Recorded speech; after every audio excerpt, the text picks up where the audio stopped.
You've made it to June. We've celebrated. We've made it to June.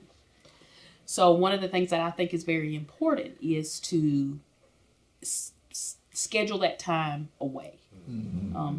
To schedule that time so that you are not only, doing some vacationing and those kinds of things. That's very important. It's family time, but also scheduling some time even away from that. Even on a vacation, if you can get an hour to yourself where you can just kind of be in solitude and think, because those ideas, when we're so busy, whether it's work or family, our brain can't receive ideas, in my opinion, if we're constantly on the go. So, get up early in the morning and take that walk on the beach, or, have that coffee to yourself, or however you do it, because that's, to me, when the ideas, like the shower almost, that's where my ideas kind of come in, throughout the school year. So in the month of June, we have to unplug, kind of reset what's the core of our work, what's the core of our family life, because we've been pulled and stretched, and so we got to get ourselves kind of back coagulated, and so that we can move forward. So don't forget to do that. Don't forget to rest. And have you found that, for me, that vacation is not best taken the week right after we get out? Mm-hmm. Like the week right after we get out, for me, is the best time to have my school improvement meeting, to get my leadership team before they get so far removed, when we're still in EOG, EOC mode, and thinking about performance. And so we can lay those kind of initiatives out on the table, so then they can go rest. I can rest and digest and think. And then when I come back, mid to late June, then it's go time. I've got all the things there ready to make it happen. I totally agree. I think it's a great time to recharge, and to do some things that you may not have had time to do during the school year, whether it's read a book, that's new out, or, our RESA has a conference, a leadership conference, and to be able to just learn and do some of the things. And, obviously we've talked about family time. That's important as well, a time to step away. We all know as leaders, though, you don't ever get away. Right? In the age of technology, you don't really ever get away. They can find you. People say, "Well, just turn your phone off." And I'm like, I can't do that. Yeah, I just can't do that. Yeah. And but it's great to get away and do some things that you don't have time to do to recharge those batteries. I think it's very important. So I was going to ask the question, because I have a hard time with that. How do you step away and turn off? Like, how do you step away from what you've done for so many years? How do you step away from what is your passion?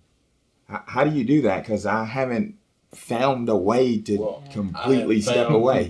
People that are not doing what we do, it's easy for them to say that. Right. Like, just don't turn your phone off. Right. Like, it just doesn't happen like that. I think you have to, because it is hard. But you have to set some time. I could not have my phone all day, and not for social media. It usually is work stuff. But if you can start with an hour where I'm not going to check my phone, just start small with that. And you will find, even if it's just, if you don't get past 2 hours, it'll do something for you. Me just plugging my phone up across the room, that's the one change I've made when I charge it. And I just did this recently. It has changed the way I rest, because I think the idea of knowing it's right there, subconsciously, I can't really sleep. So I have moved it across the room to my dresser, and so my sleep quality has improved just with that one thing. Wow. So my June strategy is, before I leave for my vacation, I sit down with like the district start of school checklist, like my checklist, and I just like literally put on paper to-do lists. Like I put the week on the top of every piece of paper, and I write out, okay, what do I need to get done every week before school starts, so I'm ready, and that when school starts, I can be in the building and I can be there, and I'm not worried about writing a Title I plan or whatever. So I have like 7 pieces of paper out on the table and all my checklists, and I'm writing them out. So when I leave for vacation, it's literally there. It's there on paper, and I don't have to worry about it because I got a plan. And so I can unplug now, because when I get there, that paper's there,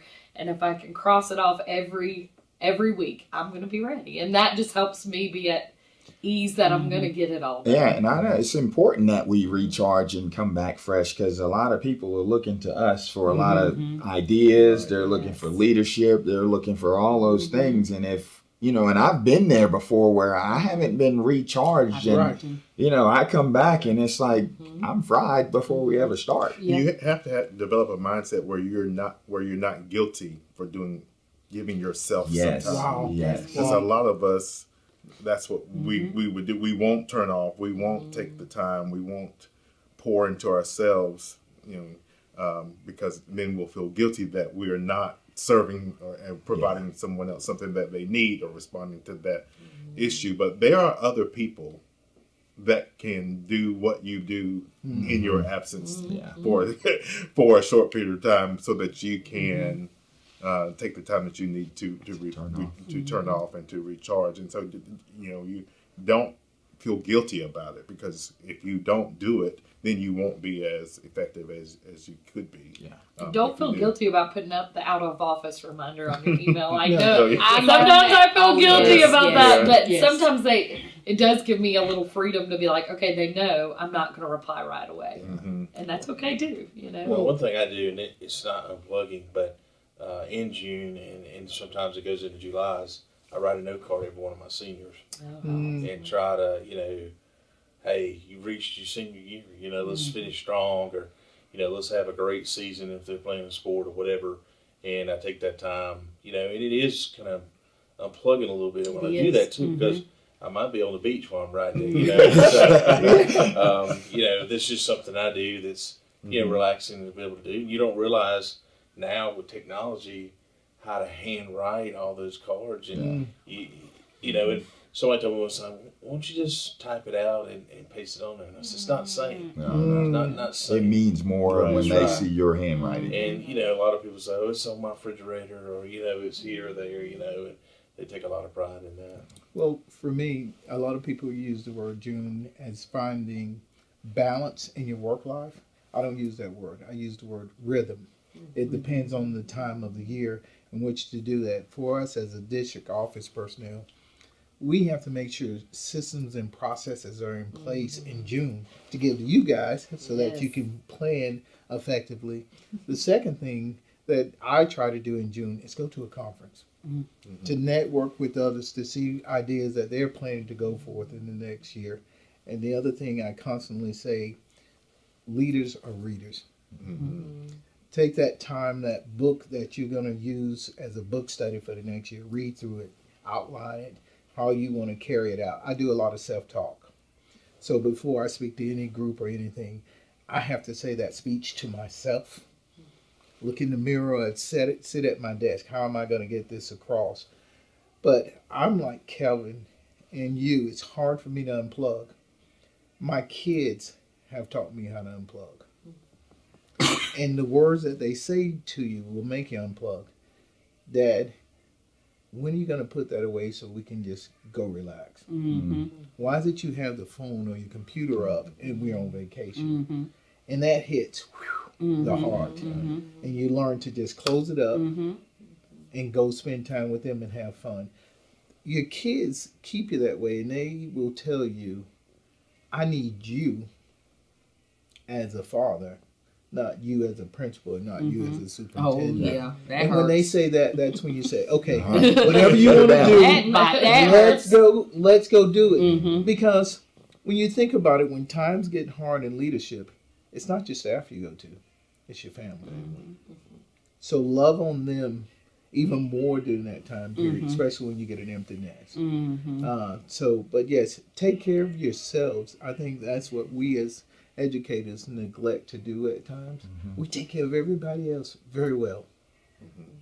And then when it comes time to us, we can put it off, a doctor's appointment or something of that nature. But we have to self-care, as you use, and say, okay, I'm starting to get this cold. Instead of saying I can fix it myself and take honey and lemon and whatever, go to the doctor. That's what you have in church. Self-care is important. Reading, networking, and finding the rhythm, not the balance. Well, talking about reading, Jay Strack, he's a pastor in Orlando, and one of the things he says is, you're going to be the same person you are today 5 years from now, except for the places you go, the people you meet, and the books you read. Wow. Very I like true. that. Very true. That's Yeah. tweet-worthy. Your writing note cards to your seniors really is what I call getting back to my why. Speaking of bringing up Thomas Sinek, and because during the year, and because we're so busy trying to solve all the problems and handle all the situations, we really get pulled away from the why we all got into this business of education, and that is to connect and to help and to build and to lead students. And by writing those notes, you really get back to why I'm doing this to begin with. It's to make a connection, to pour into my life. Really, your vocation is about building student capacity, and writing those notes to them, I think, reconnects you to that, and it's probably why that's a feel-good time for you. That I mean, and I think we all need to. June is a great opportunity to do that, whether it's with our families or with activities like that. Go back to why you're doing this to begin with, because you can get pulled away with all of the issues and problems that we have to solve. Another part of June is about self-reflecting. How did the school year go? What can we do to tweak it? Who do we need to change on the bus? And what can we do differently as an individual I was going to say that. to lead better? Even in our positions, I think the most important thing we should have is a coach or a mentor that is going to be brutally honest with us. And when you have those individuals who keep you centered, life is better.